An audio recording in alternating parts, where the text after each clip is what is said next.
नमस्कार दोस्तों, स्वागत है आप सभी का ऑनलाइन होस्ट यूट्यूब चैनल पर। इस वीडियो में हम बात कर रहे हैं कई बड़ी और लेटेस्ट अपडेट के बारे में। जैसा कि दोस्तों आप जानते हैं, किसी भर्ती संबंधित जैसे ही कोई नई और बड़ी जानकारी सामने निकल कर आती है तो सबसे पहले आप सभी को ऑनलाइन होस्ट यूट्यूब चैनल के माध्यम से दे दी जाती है। इस वीडियो में हम बात करेंगे यूपी टीजीटी के बारे में। यूपी टीजीटी एग्जाम में 5 बड़े बदलाव के साथ परीक्षा को लेकर पहली बार टीजीटी एग्जाम अब ऐसे होगा। डिटेल में बात करेंगे जीडीसी प्रवक्ता परीक्षा को लेकर, परीक्षा स्थगित के बारे में, साथ ही साथ हम बात करेंगे 700 किलोमीटर परीक्षा केंद्रों के बारे में।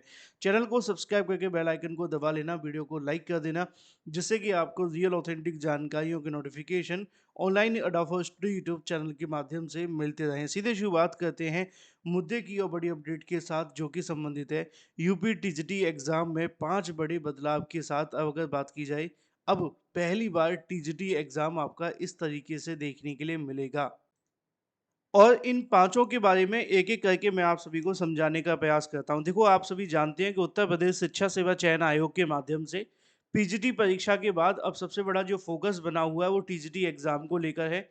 क्योंकि शिक्षा सेवा चयन आयोग ने जब असिस्टेंट प्रोफ़ेसर परीक्षा कराई थी, तो उसमें मात्र 80,000 अभ्यर्थियों ने आवेदन किया था। परीक्षा देने उससे भी कम पहुँचे। लेकिन जब प्रवक्ता की परीक्षा हुई तो उसमें आवेदन करने वाले 4 लाख के आस-पास थे, या इसके ऊपर हो सकते हैं, लेकिन जो लमसम में वो आपको बताने की कोशिश कर रहा हूँ, ठीक है? तो उसमें तकरीबन 50% अभ्यर्थियों ने परीक्षा को दिया, यानी कि 2 लाख के समथिंग। लेकिन टीजीटी परीक्षा में चूँकि 8 लाख के आस-पास अभ्यर्थी पंजीकृत हैं, अब ये भी कन्फर्म है कि इसमें मुश्किल से अभ्यर्थी 50 या 60% ही जाएँगे। 100% परीक्षा देने तो कहीं भी नहीं जाने वाले, और भर्ती को वैसे भी 5 साल हो ही चुके हैं। तो ऐसी कंडीशन में अब एक बार फिर से कहीं न कहीं आप सभी के लिए एक बात तो कन्फर्म है कि टीजीटी परीक्षा के अंदर एक बार जो अभ्यर्थियों की उपस्थिति है वो 50 या 60% के समथिंग ही रहेगी। लेकिन इसी बीच अगर बात की जाए तो कुछ बड़ी चीज़ें आप सभी के लिए भी देखने के लिए मिली हैं, जिसकी वजह से भर्ती के अंदर बड़ा बदलाव आप सभी को देखने के लिए मिलेगा। और यूपी टीजीटी एग्ज़ाम में 5 बड़े बदलाव कर दिए गए हैं। पहली बार आप सभी की जो टीजीटी की परीक्षा है वो इस तरीके से देखने के लिए मिलने वाली है। अब इनमें कौन-कौन से बदलाव हैं और उनका क्या-क्या बेनिफिट होगा, वो मैं आपको एक-एक करके समझाऊँगा और बताऊँगा, ठीक है? जिससे कि आप सभी समझ सकें कि आखिर इन बदलावों का आपके ऊपर कैसे प्रभाव पड़ेगा। उससे पहले एक छोटी-सी जानकारी उन अभ्यर्थियों के लिए जो जीआईसी प्रवक्ता या यूपी टीईटी की कंप्लीट प्रिपरेशन करना चाहते हैं, तो आप सभी के लिए बेस्ट स्टडी मटेरियल अवेलेबल है, जो कि मिलता है आपको ₹199 के अंदर। अगर आप जीआईसी प्रवक्ता का जीके जीएस लेना चाहते हैं तो उसका भी जो कोर्स है वो अवेलेबल है, जैसा कि आपकी स्क्रीन पर है। इसमें आपको ये सारा का सारा कंटेंट देखने के लिए मिलेगा मात्र ₹199 के अंदर। कैसे परचेज़ करना है, दिए गए व्हाट्सएप नंबर पे हाय लिखें और पेमेंट करें और परचेज़ कर लें। इसी तरीके से आप सभी को यूपी टीईटी के लिए भी कंटेंट देखने के लिए मिल जाएगा, जिसमें आपको कंप्लीट कैश कोर्स मिलेगा ₹199 के अंदर। इसमें आपको मिलेंगे 60,000 वन लाइनर, सभी सब्जेक्ट के नोट्स, 50 प्रैक्टिस सेट, और अगर बात की जाए अब तक के सभी प्रीवियस ईयर क्वेश्चन। साथ ही साथ आपको फुल चैट सपोर्ट भी अवेलेबल होगा। 7719676659 पे व्हाट्सएप करके आप इसे परचेज कर सकते हैं। तो देर किस बात की, अभी व्हाट्सएप करें और तैयारी शुरू कर दें। हम बात कर लेते हैं आप सभी की, अगर बात की जाए बदलाव के बारे में। उत्तर प्रदेश शिक्षा सेवा चयन आयोग के माध्यम से आप सभी की परीक्षा के अंदर 5 बड़े ही महत्वपूर्ण बदलाव किए हैं, जिसकी वजह से निश्चित तौर पे आप सभी की जो भर्ती है, वो काफ़ी ज़्यादा महत्वपूर्ण हो जाएगी। अब इनको एक-एक करके समझने की कोशिश करते हैं। देखो, सबसे बड़ा और सबसे महत्वपूर्ण बदलाव तो आप सभी का है ओएमआर स्कैनिंग के बारे में। जिन अभ्यर्थियों को नहीं पता, उनको पता होना चाहिए कि उत्तर प्रदेश शिक्षा सेवा चयन आयोग के माध्यम से ओएमआर स्कैनिंग के मामले को लेकर जानकारी लगातार दी गई थी, और उन्होंने इस मामले पर ये भी बताया था कि जो चाहे वो असिस्टेंट प्रोफेसर की परीक्षा हो या प्रवक्ता पीजीटी की परीक्षा हो, उन सभी परीक्षाओं में उनकी कोशिश थी कि जो पायलट प्रोजेक्ट की तरह ओएमआर स्कैन किया जाए परीक्षा केंद्र के ऊपर। अब ये बदलाव सुनने में थोड़ा अजीब लगता है, लेकिन इस बदलाव का बेनिफिट इतना है कि बाद में ओएमआर के अंदर किसी प्रकार की कोई छेड़खानी नहीं हो सकती है, और ये सबसे बड़ा पॉजिटिव पॉइंट है आप सभी के लिए ओएमआर स्कैनिंग वाला, कि बाद में कोई धांधली की उम्मीद खत्म हो जाएगी। और इसको असिस्टेंट प्रोफेसर भर्ती परीक्षा के अंदर लागू भी किया गया था और रिस्पॉन्स भी अच्छा खासा देखने के लिए मिला है। वहीं पीजीटी परीक्षा के अंदर भी इसको लागू किया गया था। ये बात कंफर्म है कि अभी सभी परीक्षा केंद्रों पर ये सुविधा अवेलेबल नहीं है, लेकिन कोशिश की जा रही है कि एज़ सून एज़ पॉसिबल ज़्यादा से ज़्यादा चीज़ें आप सभी के लिए इस प्रोसेस को आगे बढ़ाने के लिए इस्तेमाल की जा सके। तो इसका बड़ा ही बेनिफिट है, इसके बारे में जानकारी अलग-अलग समाचार पत्रों में आती भी रहती है। ये उस समय की बात है जब असिस्टेंट प्रोफ़ेसर परीक्षा हो रही थी, लेकिन पीजीटी परीक्षा के अंदर भी इस प्रोसेस को फ़ॉलो किया गया।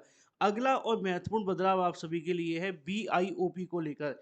बीआईओपी एक तरीके का आप सभी को समझना है बीआईओपी के बारे में मैंने आपको एक वीडियो भी बनाया था स्पेशल, जिसमें आपको बताया था कि एक तरीके का वॉइस ओवर आपको देखने के लिए मिलेगा इंटरनेट के थ्रू, आप सभी के लिए एक कॉल की तरह इस्तेमाल किया जाएगा। फॉर एग्जांपल अगर कहीं पे कोई परीक्षा हो रही है, वहाँ पे किसी प्रकार की कोई भी दिक्कत या परेशानी आती है, तो डायरेक्ट शिक्षा सेवा चयन आयोग से बैठ कर के उस मामले पर कनेक्ट करते हुए जो भी दिशा निर्देश देने हैं वो दिए जाएंगे। परीक्षा खत्म होने या परीक्षा के संपन्न होने का इंतजार नहीं किया जाएगा। इससे टेक्निकली बेनिफिट ये होगा कि आयोग जो भी कहना चाहता है, जो भी बताना चाहता है, वो डायरेक्टली कहीं न कहीं शिक्षा सेवा चयन आयोग के माध्यम से संबंधित परीक्षा केंद्र को जो दिशा निर्देश हैं, वो भेज दिए जाएँगे। ये 2 दूसरे बदलाव आपका बीआईओपी के माध्यम से देखने के लिए मिलेगा।